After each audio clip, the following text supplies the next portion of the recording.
워싱턴 DC의 심장부에서 정말 충격적인 사건이 벌어졌습니다. 매년 열리는 백악관 출입기자단 연례만찬에서 총격 사건이 발생해 도널드 트럼프 대통령이 긴급 대피하는 사태가 일어났는데요. 지금부터 이 사건의 전말을 자세히 짚어보겠습니다. 이건 사건 직후 트럼프 대통령이 직접 밝힌 심경입니다. 이 한마디에 당시에 긴박하고 또 심각했던 상황이 그대로 담겨 있는 것 같죠? 자, 그럼 시간을 돌려서 사건 발생 시점으로 한번 가보겠습니다. 이 모든 게 정말 눈 깜짝할 사이에 벌어졌습니다.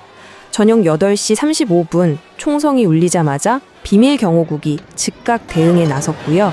단 1분 만에 대통령 부부를 대피시키기 시작합니다.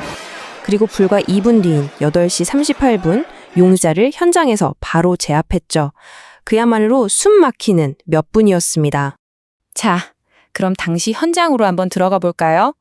평화로웠던 만찬이 어떻게 순식간에 아수라장으로 변했는지 그 상황을 좀 더 자세히 살펴보겠습니다.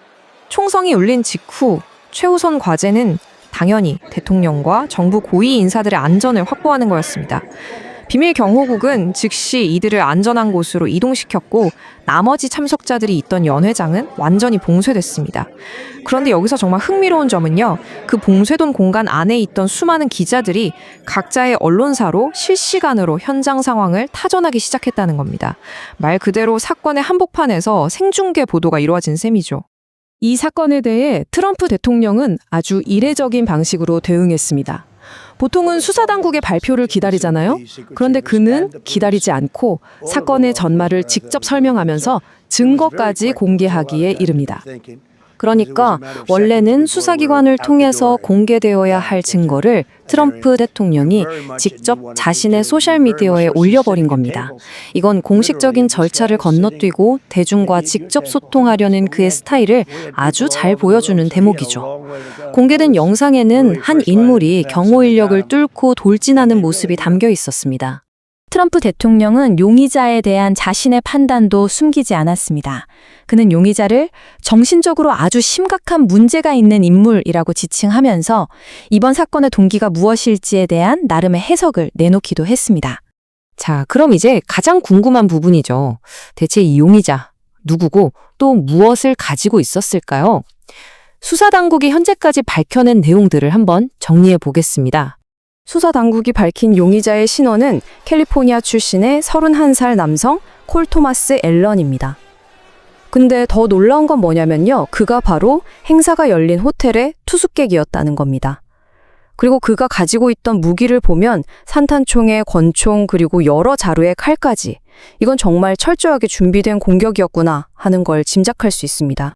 용의자는 이미 아주 무거운 연방 범죄 혐의를 받고 있습니다. 총기 사용 혐의에 연방 공무원 공격 혐의까지 적용됐고요. 곧 정식으로 기소될 예정이라고 합니다.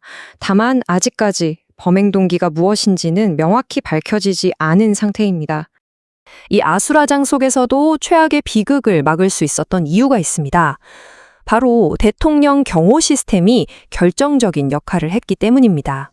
여기 숫자 1이 있습니다. 이게 뭘 의미할까요? 바로 용의자와 대치하던 중에 아주 가까운 거리에서 직접 총에 맞은 비밀 경호국 요원의 수입니다. 자칫하면 정말 치명적인 결과로 이어질 뻔한 아찔한 순간이었죠. 하지만 정말 기적적으로 이 요원의 생명을 구한 게 있었으니 바로 그가 입고 있던 방탄복이었습니다. 이번 사건은 대통령 경호에 있어서 이런 첨단 보호 장비가 얼마나 결정적인 역할을 하는지 아주 명확하게 보여주었습니다. 트럼프 대통령은 사건 직후에 해당 요원과 직접 통화했다고 밝혔는데요. 이 말을 통해서 부상당한 요원의 안위를 직접 챙기는 한편 그의 용기와 헌신에 존경을 표하면서 경호팀 전체에 사기를 북돋았습니다. 자, 그렇다면 이 사건 이후 앞으로는 어떻게 될까요? 취소된 행사의 운명과 향후 계획을 한번 살펴보겠습니다. 트럼프 대통령은 이번 공격에 절대 굴하지 않겠다는 단호한 의지를 보여줬습니다. 1921년부터 이어진 이 유서 깊은 행사를 중단하는 대신 오히려 더 크고 더 훌륭하게 다시 열 것이라고 공언했습니다. 이번 사건은 우리 모두에게 아주 중요한 질문 하나를 던집니다. 정치적인 대립과 긴장이 점점 격화되는 오늘날 우리는 어떻게 우리 지도자들의 안전을 보장할 수 있을까요? 이건 단순히 경호의 문제를 넘어서 우리 사회 전체가 함께 고민해야 할 숙제인 것 같습니다.